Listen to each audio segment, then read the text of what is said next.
Reels দেখতে দেখতে হঠাৎ করে একটা কেকের রেসিপি আমার চোখের সামনে চলে আসে। তো সেই কেকটা হচ্ছে মাল্টা কেক। তো আমি ভাবলাম কেননা সব ইনগ্রিডিয়েন্টস যখন আমার বাসায় আছে তাহলে আমি ওইটা ট্রাই করি।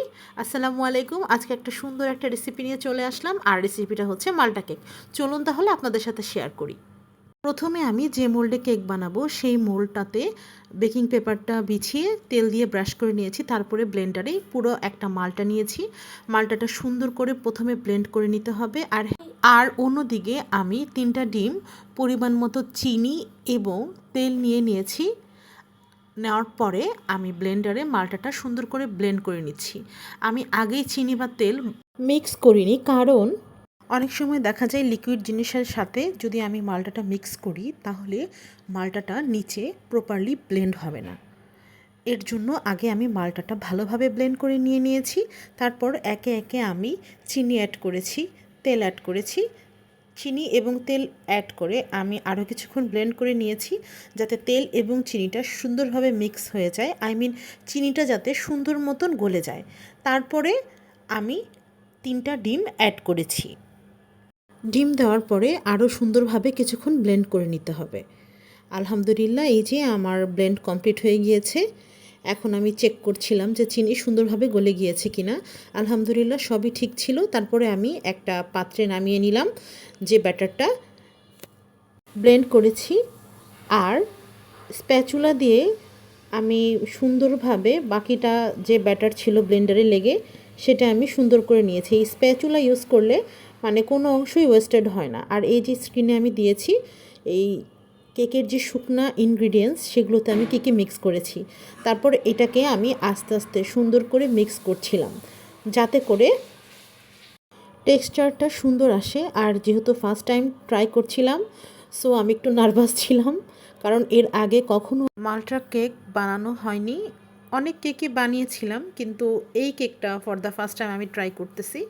আচ্ছা, যাই হোক, তো এই যে সুন্দর করে আমি মিশিয়ে নিয়েছি। আর হ্যাঁ, এই যে আমি ব্যাটারটা যে সুন্দর করে মিশিয়েছি, মিশানোর পরে তারপরে আরও কিছুটা কেকের যে মিশ্রণ বা শুকনো অংশ সেটা আমি দিয়ে দিচ্ছি। আমি একটু করে মিশাচ্ছি, আবার একটু করে নিচ্ছি। তো এই তো মিশাতে মিশাতে আলহামদুলিল্লাহ এই যে আমার ব্যাটারটা ফাইনালি ডান। ব্যাটারটার টেক্সচার এরকম হবে, মানে বেশি একটা পাতলাও না, বেশি একটা ঘন। আর আমি যে মোলটা ইউজ করছি আজকে কেক বানানোর জন্য, এই মোলটা একটু বড়। এটার সঠিক মাপটা আমার আসলে মনে নাই, তবে এই মোলটা ভালোই বড়। কিন্তু এই সেম জিনিস আমি যদি একটু ছোট মোল্ডে দিই তাহলে হচ্ছে কেকটা আরও বেশি ফুলে উঠবে। যেহেতু আমি একটু বড় মোল্ডে বেক করেছি, তাই সেইভাবে না ফুললেও কেকটা একদম প্রপারলিভাবেই হয়েছে। তারপরে এই যে আমি গ্যাসের চুলায় বসিয়ে দিলাম। আমি আগে থেকেই প্রিহিট করে রেখেছিলাম। তারপরে এই যে ওই যে কেকের মাঝখানে আমি একটু ছুরি দিয়ে চেক করেছিলাম যে প্রপারলি হয়েছে কিনা। আলহামদুলিল্লাহ, কেকটা প্রপারলি হয়েছে।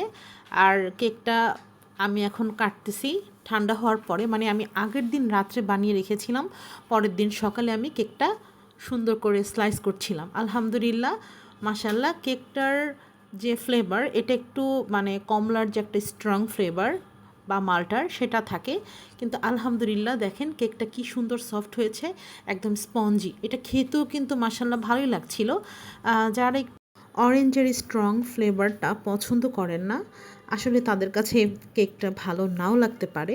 কিন্তু আবার অনেকের কাছে এই কমলার বা অরেঞ্জের যে ফ্লেভার এটা স্ট্রং থাকার কারণে আসলে কেকটা অনেক মজা লাগছিল। মানে বাইটে বাইটে বোঝা যাচ্ছিল যে না, এটা প্রপারলি হচ্ছে অরেঞ্জ ফ্লেভার, মানে এত বেশি মজা লাগছিল। আলহামদুলিল্লাহ, আমি তো ফার্স্ট টাইম ট্রাই করেছি, সেই হিসেবে আলহামদুলিল্লাহ আমার কাছে ভালোই লাগছিল। ইনশাল্লাহ ইচ্ছা আছে পরের বারও আবারও ট্রাই করব। আর এটা খেয়ে আলহামদুলিল্লাহ সবাই অনেক পছন্দ করেছে বাসার। তারপরে এটা আমি স্লাইস করে নিচ্ছিলাম যে আমার বাচ্চার স্কুলে কিছু আমি টিফিনে দিয়ে দিব। তো আপনারা চাইলেই এরকম কেক কিন্তু বাসায় ট্রাই করতে পারেন, ভিন্ন রকম একটা টেস্ট পাবেন। তো আজকে এই ছিল আমার রেসিপি। অবশ্যই কমেন্ট বক্সে জানাবেন কেমন লেগেছে।